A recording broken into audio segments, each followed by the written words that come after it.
बात करते हैं उस खबर की जो पूरी दुनिया में इस वक्त टॉप हेडलाइन में चल रही है, जहां की गलियां सिर्फ सियासत नहीं बल्कि युद्ध की गवाह बनती हैं। बात उस किले को ढहाने की जो दिल्ली से दो सबसे अहम योद्धा यानी कि सियासी योद्धा प्रधानमंत्री नरेंद्र मोदी और अमित शाह के हवाले ये लड़ाई हो। जी हां, पूरी दुनिया में, स्पेशली पूरे देश में इसी बात को लेकर चर्चा है कि क्या बीजेपी बंगाल का किला फतेह कर पाएगी, क्योंकि पश्चिम बंगाल वो जगह है जहां एक तरफ दीदी का अभेद्य दुर्ग है, दूसरी तरफ मोदी शाह की चाणक्य नीति है। क्या 2026 के विधानसभा चुनाव में ममता बनर्जी की सत्ता की जड़ें हिला पाएगी बीजेपी? पश्चिम बंगाल का चुनाव सिर्फ एक राज्य का चुनाव नहीं बल्कि बीजेपी के लिए विचारधारा की लड़ाई है। प्रधानमंत्री नरेंद्र मोदी जब ब्रिगेड परेड ग्राउंड से हुंकार भरते हैं तो उनकी गूंज कोलकाता से लेकर कूच बिहार तक सुनाई देती है। लेकिन इस पूरे अभियान के पीछे असली चाणक्य हैं गृहमंत्री अमित शाह। अमित शाह ने बंगाल के लिए एक स्पेशल 25 फॉर्मूला तैयार किया है। इस बार बीजेपी केवल रैलियों पर नहीं बल्कि बूथ स्तर के उन कार्यकर्ताओं पर दांव लगा रही है जो तृणमूल के मसल पावर का मुकाबला कर सके। दिल्ली में होने वाली हर बड़ी बैठक में बंगाल के एक एक जिले की रिपोर्ट कार्ड पीएम खुद देख रहे हैं। बीजेपी बंगाल में कमल खिलाने के लिए किस कदर उत्साहित है, इसे आंकड़ों के साथ देखें तो समझ में आएगा। 17-18 जनवरी को ही प्रधानमंत्री नरेंद्र मोदी 2 दिवसीय दौरे पर पहुंचे। वैसे आपको एक बात बता दें कि पिछले 1 साल से 1.5 साल से लगातार बंगाल में चुनावी शंखनाद बीजेपी ने कर रखा है। और अगर तैयारियों की बात करें तो लास्ट टाइम जब बंगाल बीजेपी हारी थी, यानी कि बंगाल विधानसभा चुनाव, तब से ही वो इस साल के चुनाव के लिए जुट गई थी।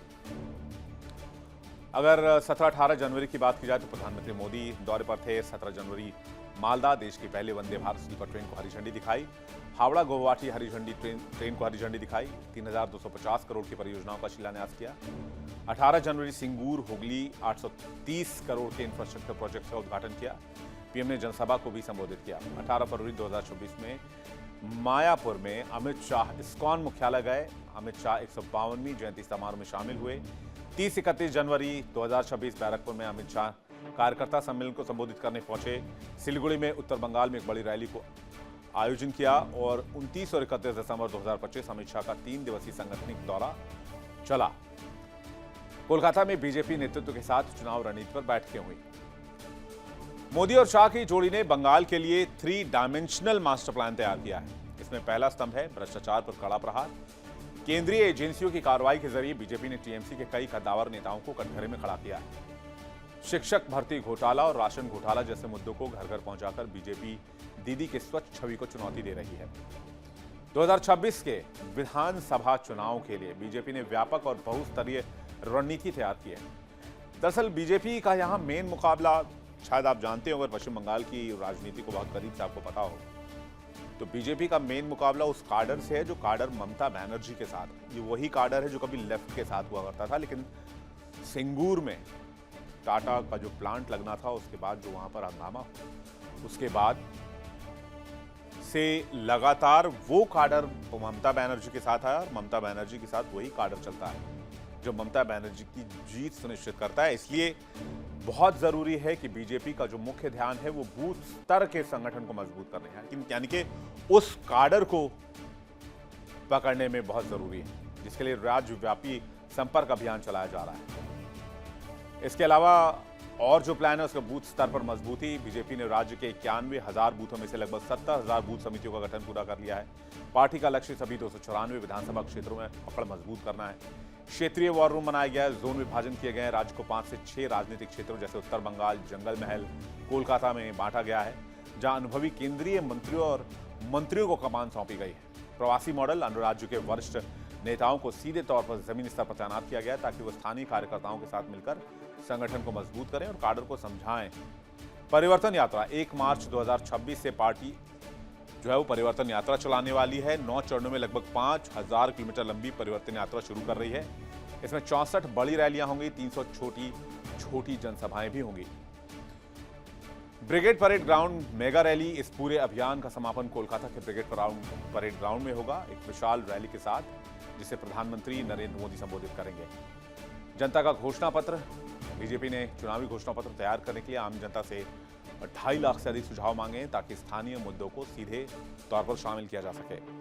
भ्रष्टाचार और सुरक्षा, पार्टी टीएमसी सरकार के दौरान हुए भ्रष्टाचार के आरोप और महिलाओं की सुरक्षा और शासन की कमी को मुख्य मुद्दा बना रही है।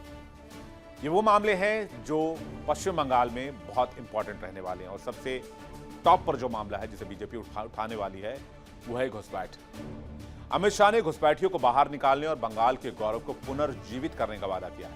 बांग्लादेश में हालिया उथल-पुथल और हिंदू मंदिरों पर हमलों को भी चुनावी नैरेटिव का हिस्सा बनाया जा रहा है। विशिष्ट वर्गों तक पहुंच, पार्टी डॉक्टर्स, वकील, शिक्षक, व्यापारियों जैसे शिक्षित मध्यम वर्ग और पेशेवरों को जोड़ने के लिए अलग से विशेष कार्यक्रम आयोजित कर रही है। समुदाय आधारित फोकस, उत्तर बंगाल में मथुआ और राजवंशी समुदाय के साथ साथ दक्षिण बंगाल के माहिष्य समुदाय पर विशेष जोर दिया जा रहा है। पिछले 2 रिजल्ट भी देखने बहुत जरूरी है। पिछले 2 चुनाव में भी बीजेपी ने बहुत ताकत लगाई थी, लेकिन परिणाम कैसे धीरे धीरे स्विंग हो रहे हैं उसे देखकर आप समझेंगे कि कैसे धीरे धीरे बंगाल में बीजेपी के लिए सियासी दरवाजे खुल रहे हैं। 2021 में अगर आप देखेंगे तो 294 सीटों में से टीएमसी के पास एक तरफा 213, लेकिन वोट शेयर 47.9%, बीजेपी के पास 77, लेकिन वोट शेयर 38.1%, अदर्स के पास 2। इसके बाद अगर हम इस डेटा को चेंज करें 2016 यानी कि 5 साल फिर से पीछे जाएं तो वही वोट शेयर 38% से घटकर यहाँ 12.3% आप देखेंगे और माफ कीजिएगा वो वोट शेयर आप 10.2% देखेंगे, जबकि कांग्रेस के पास 44 सीटें थे 12.3%। ये कांग्रेस का सफाया हो गया था 2021 में, जबकि टीएमसी और ज्यादा बढ़ी थी 211 सीटों के साथ, जब 2016 में वो कम पर थी। 2021 में टीएमसी का वोट शेयर भी बढ़ा था और सीटें भी बढ़ी थी। खास बात यह है कि 2021 में, एक बार फिर से 2021 का रिजल्ट लगाइएगा, 2021 में ना यहां आपको कांग्रेस नजर आ रही है और ना ही आपको लेफ्ट नजर आ रहा है। दोनों का सुपड़ा साफ हो गया। दूसरे नंबर पर कौन? बीजेपी 38.1% के साथ, यानी मुख्य मुकाबला अब इन्हीं 2 पार्टियों के बीच है, बीजेपी और टीएमसी।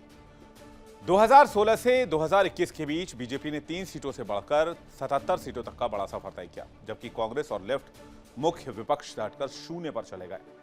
अमित शाह, जिन्हें चुनाव प्रबंधन का चाणक्य माना जाता है, बंगाल में मेरा बूथ सबसे मजबूत के मंत्र पर काम उन्होंने शुरू कर दिया है। बीजेपी इस बार केवल चेहरों पर नहीं बल्कि पन्ना प्रमुख और जमीनी कार्यकर्ताओं की फौज पर भरोसा कर रही है। और बंगाल में अगर टीएमसी को हराना है तो फिर मेरा बूथ सबसे मजबूत वाला फॉर्मूला ही सबसे ज्यादा कारगर माना जाएगा, क्योंकि बेस पर जब तक चुनाव आयोग द्वारा डिप्लॉयड सिक्योरिटी फोर्सेस वहां रहते हैं तब तक तो सब कुछ ठीक रहता है, लेकिन टीएमसी के कार्यकर्ताओं के ऊपर ये भी एलिगेशंस लगते रहे हैं, वोटर्स को कहते हैं कि सेंट्रल फोर्सेस आज हैं कल नहीं रहेंगे, फिर आप क्या करेंगे। ये जो आरोप है, अगर इसके पीछे की हकीकत सही है, यानी कि आरोप सही है, तो फिर ऐसे माहौल से वहां के लोगों को निकालना और बीजेपी के लिए वोटिंग करवाना एक बहुत बड़ा चैलेंज है। बंगाल के चुनाव का एक और चरित्र है, इसे रक्त चरित्र कहते हैं। बंगाल के चुनाव में हिंसा आमतौर पर बहुत देखी जाती है, चाहे वो लोकल बॉडीज के चुनाव हो, असेंबली इलेक्शंस हो या फिर जनरल इलेक्शंस।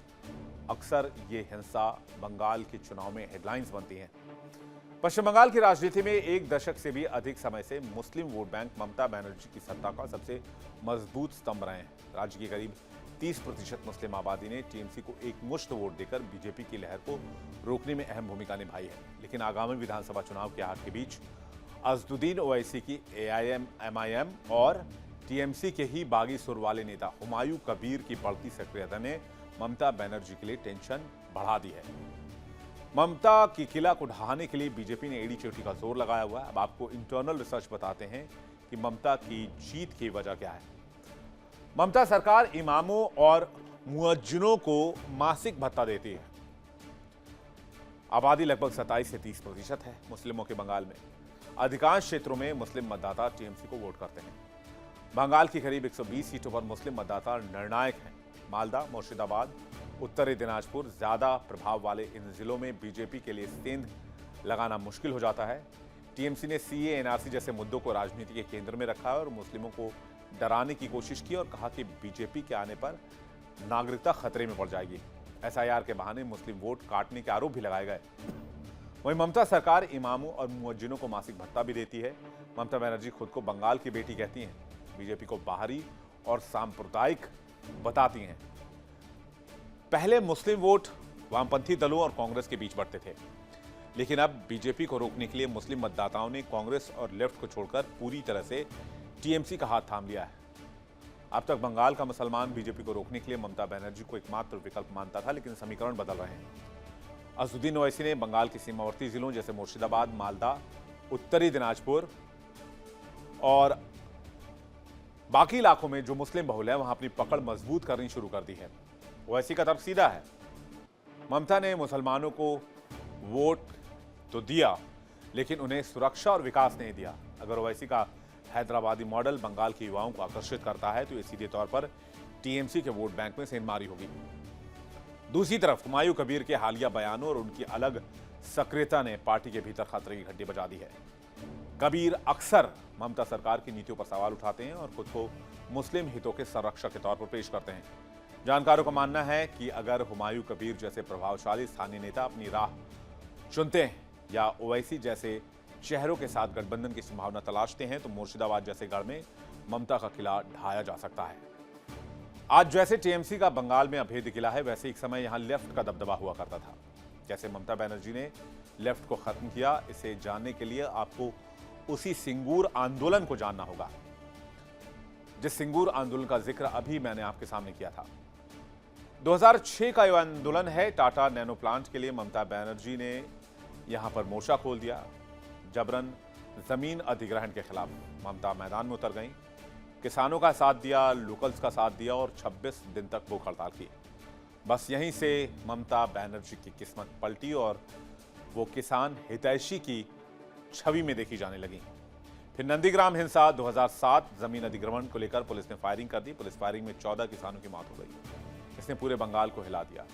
इसके बाद ममता बनर्जी ने इस आंदोलन को मां, माटी और मानुष का नारा देकर एक भावनात्मक आंदोलन बना दिया। फिर ममता बनर्जी को बुद्धिजीवियों का साथ मिला। नंदीग्राम के बाद बड़े लेखकों, फिल्मकारों, कलाकारों ने परिवर्तन की मांग की, जिसे लेफ्ट का सामाजिक आधार खिसक गया। बूथ स्तर पर संघर्ष, वामपंथियों के कैडर राज का मुकाबला करने के लिए तैयारी की, अपना खुद का आक्रामक जमीनी संगठन तैयार किया और 2011 के विधानसभा चुनाव में टीएमसी ने जबरदस्त ऐतिहासिक जीत हासिल की। टीएमसी ने कांग्रेस के साथ मिलकर जबरदस्त जीत हासिल की, 34 साल पुराने वामपंथी शासन को उखाड़ फेंका और ममता बनर्जी पहली महिला मुख्यमंत्री राज्य के लिए बनी। बीजेपी के लिए 2026 की राह 2021 की गलतियों से सीखने की भी है। मोदी का मैजिक और शाह की रणनीति का मेल इस बार बंगाल की राजनीति में बड़े उलटफेर का संकेत तो है।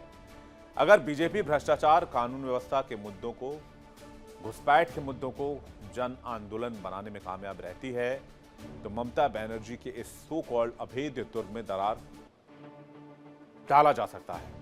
बंगाल का आगामी मुकाबला केवल मतपेटियों का नहीं बल्कि विचारधारा और वर्चस्व के महासंग्राम का भी होगा। और इस महासंग्राम में, जो कि विधानसभा चुनाव है पश्चिम बंगाल का, उसमें बहुत कुछ दांव पर होगा, बीजेपी के लिए भी, टीएमसी के लिए भी और पश्चिम बंगाल के लोगों के लिए भी। देखिए इंडिया डेली 24/7 अब आपके स्मार्ट टीवी पर।